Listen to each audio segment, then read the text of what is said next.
Hi friends, स्वागत है आप सबका RK coaching centre by Rahul sir में।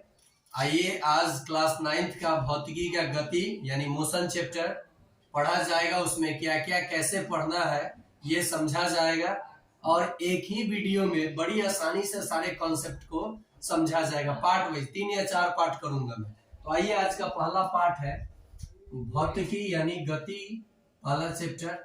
हम लोग इसमें क्या पढ़ेंगे और क्या क्या कैपेबल हो जाएंगे। गति के प्रकार, दूरी, विस्थापन, चाल, वेग और त्वरण को समझ जाएंगे। गति के समीकरण को समझ जाएंगे और डेरिवेशन भी करना सीख जाएंगे। गति का ग्राफीय निरूपण समझेंगे और तब अंत में आंकिक प्रश्न को करेंगे। तो आइए शुरू करते हैं। गति को कैसे आप डिफाइन करोगे, कैसे परिभाषित करोगे? जब कोई वस्तु समय के साथ किसी निश्चित बिंदु के सापेक्ष अपना स्थान बदल देता है तो उसे हम गति में होना कहते हैं। मान लीजिए कोई पुल है रास्ते पे और बस चल रहा है, तो पुल तो अपनी जगह पे ही रह जाएगा, लेकिन बस तो उसको क्रॉस कर जाएगा समय बदलने के साथ। तो बस गति में कहा जाएगा और पुल विराम में कहा जाएगा। ये बोर्ड विराम में है और मैं ये आगे पीछे कर रहा हूं तो मैं गति में हूं। तो गति के प्रकार भी होते हैं। रैखिक गति, जो एक सरल रेखा में जब वस्तु गति करता है तो रैखिक। एक ही सेंटर पे, जैसे मान लीजिए सूर्य के चारों ओर ग्रहों की परिक्रमा है, यानी वृत्त के पथ पर जो वस्तु गति करेगा, वृत्तीय गति। घूर्णन गति, अपने अक्ष पर जब कोई वस्तु घूर्णन करता है, घूमता है, तो उसे घूर्णन गति कहते हैं। दोलनी, एक ही जगह पे फिक्स होकर के अब अगर वो गति करेगा तो उसे बोलेंगे दोलनी गति, जैसे घड़ी का पेंडुलम। प्रक्षेप गति, एक निश्चित स्पीड के तहत वलयाकार पथ पर, जैसे वॉलीबॉल खिलाड़ी को आप देखते हैं कैसे बॉल को मारते हैं और वो बॉल कैसे जाता है, तो वलयाकार पथ पर जब कोई वस्तु गति करता है तो उसे प्रक्षेप गति कहते हैं। तो गति का प्रकार हो गया। अब हम लोग दूरी, विस्थापन, चाल, वेग, त्वरण को समझने से पहले भौतिक राशियां समझेंगे, फिजिकल क्वांटिटी। जिन भौतिक राशियों को मापा या तौला जाता है उसे भौतिक राशियां कहते हैं। कहने का मतलब है कि दूरी को मापोगे तो मीटर कहोगे उसका यूनिट, द्रव्यमान को जब मेजर किया जाता है तो केजी बोला जाता है। ये सब भौतिक राशियां हैं। बल, त्वरण, विस्थापन। अब देखिए, भौतिक राशि को कैटेगराइज किया गया है, बांटा गया है 2 वर्गों में, सदिश राशि और अदिश राशि। सदिश यानी वेक्टर, दिशा के साथ, इसमें परिमाण और दिशा, परिमाण और दिशा दोनों होगा, और इसमें केवल क्या होगा, परिमाण होगा, यानी magnitude. A physical quantity having both magnitude and well as direction are called vector quantity, and a physical quantity having only magnitude are called scalar quantity. जिस भौतिक राशि को मापने के लिए दिशा और परिमाण दोनों की आवश्यकता पड़ता है उसे सदिश राशि कहते हैं, और जिसे केवल परिमाण की आवश्यकता होती है उसे अदिश राशि कहते हैं। जैसे चाल हो गया, दूरी हो गया, समय हो गया आदि। और इसमें क्या हो गया, त्वरण हो गया, विस्थापन हो गया, वेग हो गया। ये सब सदिश है। सदिश है, अदिश है, क्यों है आगे भी समझा जाएगा। तो आपने सदिश और अदिश को समझ गए। अब आपको फिजिकल क्वांटिटी, जब इन सब टॉपिक को आपको समझने में सहूलियत होगी, आसानी होगी और आप आसानी से समझ जाइएगा। ओके, तो देखिए आप कैसे समझिएगा चीजों को और कैसे आपको मजा आएगा। देखिए, सबसे पहले अब हम लोग समझेंगे, लो ये मिटा देते हैं ताकि एग्जाम्पल के साथ जब समझा जाएगा तो और मजा आ जाएगा। जैसे पहला है दूरी। किसी वस्तु द्वारा चली गई कुल लंबाई को ही क्या कहा जाता है, दूरी कहा जाता है, कहते हैं। जैसे मान लीजिए आप यहाँ से 10 मीटर गए, फिर आप इधर 6 मीटर गए, फिर आप इधर 8 मीटर गए, फिर आप इधर 12 मीटर गए। तो जो आपकी दूरी हुई, दूरी ये आप कैसे निकालोगे, तो कुल लंबाई आपने ये चला 10, 6, 16, 8, 16, 8, 24, 24 और 12, कितना हो जाएगा 36। तो ये आपका दूरी कितनी हो गई, 36 मीटर। लेकिन यही जब विस्थापन पढ़िएगा तो दूरी और विस्थापन में क्या अंतर हो जाएगा समझिएगा। तो दूरी आपने समझ गया, कैसे दूरी निकलेगा टोटल। चलिए मान लीजिए आप यहाँ से 20 मीटर गए और फिर वापस 20 मीटर आ गए, तो आपने दूरी 20 और 20 40 ना कवर कर लिया। तो आप समझ गए दूरी को। दूरी क्या है तो अदिश राशि है। दूरी का मात्रक क्या होता है तो मीटर होता है। दूरी का मात्रक क्या होता है मीटर, जिसे एम से डिनोट करोगे। समझ में आ गया। अब कहता है विस्थापन। ओके, ये भी दूरी है, लेकिन देखिएगा कैसे। प्रारंभिक एवं अंतिम स्थिति के बीच की न्यूनतम दूरी को विस्थापन कहते हैं, डिस्प्लेसमेंट।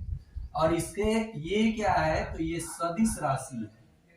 क्यों सदिश है, इसके पास दिशा भी हो जाएगा और परिमाण भी हो जाएगा, और इसका भी मात्रक क्या होगा तो मीटर ही होगा, इसका भी मात्रक। तो देखिए इसको कैसे समझा जाएगा। देखिए इस चीज को आप कैसे समझोगे। लो इसे भी मिटा देते हैं ताकि समझाएं आपको अच्छे से। इधर विस्थापन, मान लीजिए कोई लड़का है जो कि यहाँ आप फिक्स पॉइंट मानिए। कोई लड़का है 6 मीटर गया है पूरब दिशा में, पूर्व दिशा में, ए से बी तक। कितना मीटर 6 मीटर। और फिर वो राइट साइड घूम करके गया है 8 मीटर साउथ के तरफ, दक्षिण के तरफ सी तक। तो बताना है आपको कि उस लड़के ने दूरी कितना तय किया और उस लड़के का विस्थापन क्या है। ओके, तो देखो विस्थापन शॉर्टेस्ट पाथ यानी एक सरल रेखा से दिखाया जाता है। तो यही ना इसका प्रारंभ, जहां से चला था वो प्रारंभिक बिंदु कहलाता है, जहां रुक जाता है वो अंतिम बिंदु कहलाता है। तो ये समकोण त्रिभुज बन रहा है। तो आपको पता होना चाहिए समकोण त्रिभुज में कर्ण का वर्ग अन्य दो भुजाओं के वर्गों के योग के बराबर होता है। मैथ में आपने पढ़ा होगा। ओके, 10th में भी पढ़ने को मिलेगा। तो देखिए AC बराबर हम लोग लिख सकते हैं √AB² प्लस BC², क्योंकि इसका ये रूट इस पे चला जाएगा। अब देखिए 6 का स्क्वायर 36 मीटर स्क्वायर हो जाएगा और 8 का स्क्वायर 64 मीटर स्क्वायर हो जाएगा। तो ये 8, 64 और 36 100 मीटर स्क्वायर हो जाएगा। तो ये तो 10 का स्क्वायर है, 10 मीटर हो गया। तो विस्थापन कितना हो गया 10 मीटर। और उसकी दूरी कितनी हो गई तो कुल पथ जो चला है 8 और 6 14 मीटर, और विस्थापन कितनी हो गई 10 मीटर। तो विस्थापन दूरी के बराबर भी आ सकता है और दूरी से छोटा आ सकता है। विस्थापन देखिए, विस्थापन 0 भी हो सकता है, धनात्मक भी हो सकता है और ऋणात्मक भी हो सकता है, लेकिन दूरी कभी ऋणात्मक और 0 नहीं हो सकता है। तो आप दूरी और विस्थापन को समझ गए, समझे कि नहीं समझे।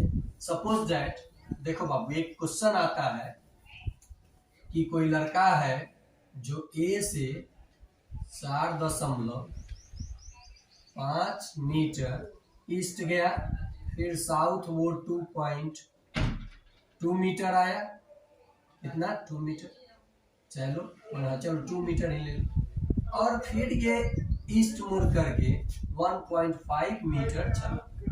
तो इसका विस्थापन और दूरी बताना है। तो दूरी तो आप आसानी से बता दोगे। ये 4.5 और 1.5 6 और 2 8 मीटर हो गया। टोटल पाथ इसने ये चला ABCD, डी पर आके रुका, ये चला इसने। लेकिन विस्थापन इसका आप ऐसे जब रेखा को मिलाओगे तो ये सीधी रेखा विस्थापन शॉर्टेस्ट पाथ हुआ, प्रारंभिक और अंतिम।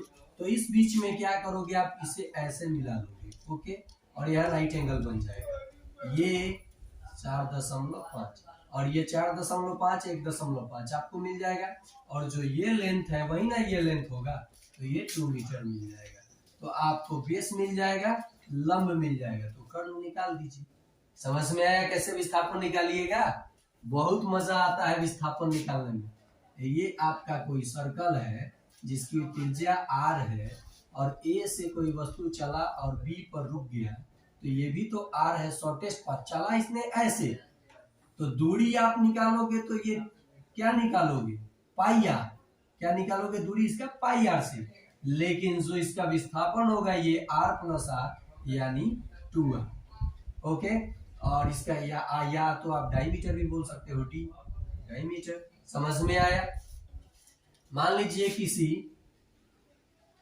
रेक्टेंगल के पथ पर ए से चलते हुए ये सी पर रुक गया है, इस पे सी पे, तो ये विकर्ण हुआ ना, ये लंबाई है, ये चौड़ाई है, तो ए सी बराबर under root L square plus B square से आप विस्थापन निकाल दीजिएगा, निकल जाएगा ना। तो दूरी और विस्थापन को आप समझ गए, कौन सदिश है कौन अदिश है, सदिश सदिश समझ गए। चलिए आइए अब समझते हैं हम लोग चाल और वेग। देखिए आप किसको समझेंगे हम लोग, चाल को। चाल यानी स्पीड, इकाई समय में, इकाई समय में तय की गई दूरी को आप क्या कहोगे, चाल कहोगे, चाल कहते हैं। ओके, यानी स्पीड। तो देखो इकाई समय में तय की गई दूरी, तो जो चाल का फॉर्मूला बनेगा वो होगा दूरी आप बाटा में समय, speed is equal to distance by time. तो इसका ये चाल जो है क्या है, अदिश राशि है, क्योंकि इसके पास दिशा नहीं है। मात्रक क्या होगा इसका, तो आप फॉर्मूला से ही मात्रक बना सकते हैं, दूरी का मीटर और समय का सेकेंड। आप ऐसे भी लिख सकते हो, मीटर सेकेंड इनवर्स, इसको पढ़ोगे मीटर प्रति सेकेंड, तो चाल कैसा ही मात्रक क्या होगा, मीटर प्रति सेकेंड, और इसका स्टैंडर्ड यूनिट उसी में आप मेजर करोगे। और चाल को निकालोगे कैसे, दूरी बटा समय, दूरी को समय से अगर भाग दोगे तो आपको चाल मिल जाएगा। अब यहाँ एक मुख्य टर्म आप जान लीजिए, किलोमीटर प्रति आवर को मीटर पर सेकेंड में बदलने के लिए जो आप 5/18 से गुना करते हो, क्यों करते हो जानू। 1 किलोमीटर में 1000 मीटर होता है और 1 घंटा में 3600 सेकेंड होता है। तो स्टैंडर्ड यूनिट बदल गया, 2 जीरो से 2 जीरो कटा, 2 से 5 और 2 से 18। ये सिंपलेस्ट इसका मानक रूप है। इसीलिए आप किसी भी किलोमीटर को मीटर पर सेकेंड में बदलने के लिए 5/18 से गुना करते हो, और मीटर पर सेकेंड से किलोमीटर पर आवर में बदलने के लिए 18/5 से गुना करते हो। जैसे क्वेश्चन देखो, 72 किलोमीटर प्रति घंटा, इसका मतलब हुआ कि कोई वस्तु है जो 1 घंटा में 72 किलोमीटर चलता है, तो वो 1 सेकेंड में कितना मीटर चलेगा ये आप कैसे निकालोगे, तो इसी को सिंपलेस्ट से गुना करोगे, यानी 5/18 से गुना करोगे, 18 × 72 4 × 20 मीटर प्रति सेकंड, यानी वही वस्तु 1 सेकेंड में 20 मीटर की दूरी तय करेगा। समझ में आया क्यों किया जाता है? तो आप चाल समझ गए, चाल का डेफिनेशन देखे, फॉर्मूला देखे, यानी देखो चाल speed, distance travel per unit are called speed.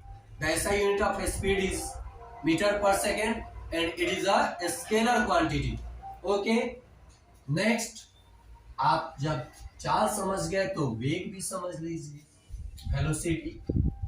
वेग विस्थापन की दर को, किसी वस्तु द्वारा विस्थापन की दर को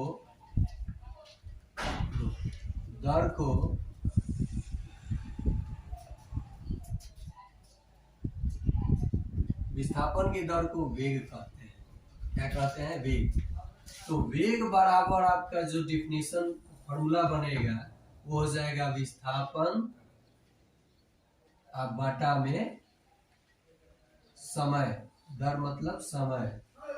ये देखो विस्थापन सदिश है तो वेग भी कैसी भौतिक राशि है, सदिश, और इसके पास दिशा और परिमाण दोनों होगा, और वेग का मात्रक जो होगा मीटर पर सेकेंड ही होगा, क्योंकि विस्थापन भी दूरी है एक निश्चित दिशा में। अब जो आप ये वेग वेलोसिटी बोलते हो, v = delta s by T, विस्थापन को डेल्टा s ऐसे अगर दिखा दोगे तो ये वेक्टर क्वांटिटी को डिनोट करता है। ओके, तो जैसे आप ये लिख लिए तो वेग को आपने क्या कहा, सदिश कहा। तो वेग निकलेगा कैसे, तो अगर आपको विस्थापन दिया रहे, समय दिया रहे, विस्थापन को समय से भाग दे दीजिएगा तो आपको क्या मिल जाएगा? वेग मिल जाएगा। समझ में आया? नेक्स्ट टॉपिक है आपका त्वरण। त्वरण का मतलब होता है एक्सीलरेशन। तो आप इस कंडीशन से ये निकाले तो देखो बाबू त्वरण कैसे निकालोगे, बहुत मजे मजे निकालोगे। त्वरण यानी एक्सीलरेशन, इसे आप कैसे फाइंड आउट कर लोगे?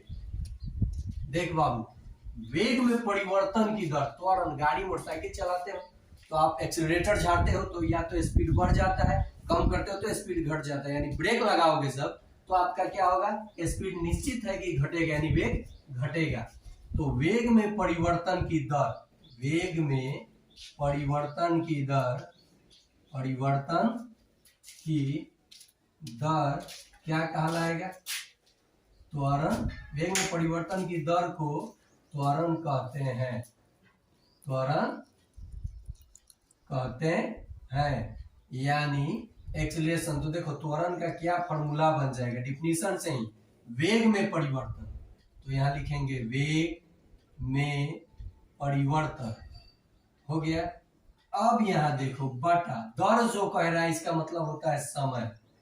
तो त्वरण यानी a is equal to v minus u by t, आपका ये फॉर्मूला बन गया। और v क्या है? तो अंतिम वेग, u क्या है? प्रारंभिक वेग, और t क्या है? समय। तो निकालोगे कैसे त्वरण? देखो जैसे एक गाड़ी है, चाहे मान लो राहुल सर मोटरसाइकिल चला रहे हैं, घर से निकले सत्यम के लिए, तो ये 20 मीटर पर सेकेंड से चल रहे थे। टाइम इन्होंने जब देखा तो टाइम ज्यादा हो गया था, तो ये सोचे वेग को बढ़ाया जाए और जल्दी पहुंचा जाए। तो ये 10 सेकेंड के बाद क्या किए? अपना वेग कर लिए 40 मीटर प्रति सेकेंड। तो वेग बदला कि नहीं बदला? समय लगा कि नहीं लगा? लगा। तो यही चीज अगर राहुल सर का त्वरण, गाड़ी के त्वरण, राहुल सर का नहीं, गाड़ी का त्वरण सब बताना होगा तो a is equal to v minus u by t लिखेंगे। तो v जो है अंतिम वेग और u है प्रारंभिक वेग और t है समय, बस रख दीजिए। यानी 40 घटाओ 20 अब बटा 10। तो 40 में से 20 गया, 20 अब बटा 10 काट दिए, 2 मीटर पर सेकेंड स्क्वायर आपका आंसर आ गया। तो त्वरण आ गया 2 मीटर पर सेकेंड स्क्वायर। अब देखिए ये धनात्मक आया ना, तो वेग बढ़ेगा कि घटेगा? तो वेग बढ़ेगा। ऋणात्मक आएगा तो वेग घटेगा, और शून्य आएगा तो ना वेग बढ़ेगा ना घटेगा। तो त्वरण क्या है? सदिश राशि हुआ। त्वरण 0 भी हो सकता है, ऋणात्मक भी हो सकता है और धनात्मक भी हो सकता है। यहाँ एक याद करने वाला फैक्ट, अगर धनात्मक आ रहा है तो निश्चित ही वेग बढ़ेगा, अगर ऋणात्मक आ रहा है तो वेग घटेगा। मान लो 20 मीटर पर सेकेंड से चल रहे थे और वो 10 सेकेंड के बाद 10 मीटर पर सेकेंड हो गया, तो v तो यही रहेगा, ये u हो गया और ये t हो गया। तो यहाँ देखो बाबू v यानी 10 में से जब आप 20 घटाओगे और 10 से भाग दोगे तो माइनस ना आएगा, 10 में से 20 घटेगा तो -10 बटा 10 काटे -1 मीटर पर सेकेंड स्क्वायर त्वरण आ गया, यानी वेग घट गया। तो जब वेग घटा है तो क्या हुआ? त्वरण ऋणात्मक है। ऋणात्मक त्वरण को ही हम लोग क्या कहते हैं? मंदन। क्या कहते हैं? मंदन। तो जब भी कोई चीज ब्रेक लगाता है तो उसको मंदन कहा जाएगा, क्योंकि वेग क्या होता है? घटता है। ओके, तो आप ये त्वरण समझ गए। त्वरण का निकालने के लिए फॉर्मूला समझ गए। और त्वरण 2 तरीके का होता है, एक समान त्वरण और असमान त्वरण। तो आज के लिए इतना ही फर्स्ट पार्ट में। अगले पार्ट में हम लोग मिलते हैं इसी जोश और उमंग के साथ। शेयर करो, सब्सक्राइब करो।